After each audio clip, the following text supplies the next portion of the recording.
Why I'm here in San Juan. Because I'm trying to visit each of my 56 field offices. And so I'm here in San Juan to meet with my folks, talk about their work, learn from them about what I should know to be a better director as I begin a 10-year term, and then to meet with our partners who are represented here behind me to find out, so how's it going with them and what can I learn from them. So to me it's a learning visit. I think this is an unusual and unusually good place for law enforcement working together across badges. In many places, I've spent a lot of my career in New York, there are often some frictions between law enforcement organizations, between federal agencies and between federal and state agencies. I don't see that here. I see a group of people who see themselves as members of the same team, which I'm here to tell you is very unusual and a great thing. I will look to bottle it and spread it, although I'm not sure how I do that without moving the island. What I leave with is a concern that I want to make sure that I am giving my office here in San Juan the resources it needs to get the job done. And we now have the ability to hire, given a new budget earlier this year, and I want to make sure I'm getting my SAC the people and helping him retain the people we need to get the work done. Worrying about violent crime and drug trafficking, especially drug trafficking violent crime related to drug trafficking, is a scourge in many places where the FBI has responsibility. So that remains an enormous challenge. And we talked about public corruption. Public corruption tends to be, you will have trends that are almost culturally rooted. A particular office or a particular department of a government tends to develop a culture where people think it's okay to take payoffs. You see that, we've seen that historically in police departments all over the United States. What's important there is to root that out by sending a message to change the culture. So you got to stay in there and do lots of cases, make sure people get lots of time in jail so that you shape the culture. I know that's a challenge in many places in the United States, and it's a challenge here.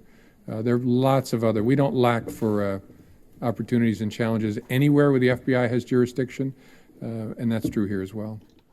There's also been a lot of interventions regarding child pornography cases and child abuse cases. Have you been briefed on that matter? And if so, can you care to comment? Yeah, I forgot that one, actually. Yes. I mean, that's yet another challenge we face. That's not a Puerto Rico, just like the rest of these problems, that's not a Puerto Rico problem. I don't want to hurt anybody's feelings, but those challenges like drug trafficking and public corruption are not unique to Puerto Rico. I see an explosion of child pornography all over the United States and all over the world. And what people often neglect is that ravenous hunger for images and child pornography leads to the destruction of children to be able to feed that need for images, because sportsmen don't like to see the same pictures in magazines week after week. People who want to see child pornography want to see fresh images. Those images are produced by children being destroyed around the world. So that is a plague throughout the United States and all over the world. Yeah, and I know it's something that is a big focus here. It's something the U.S. Attorney and I think, talked about. I know you all know this. But Puerto Rico is an integral part of the states. And so there's a tremendous amount of movement of people, goods, ideas, information between and among all 50 states and Puerto Rico.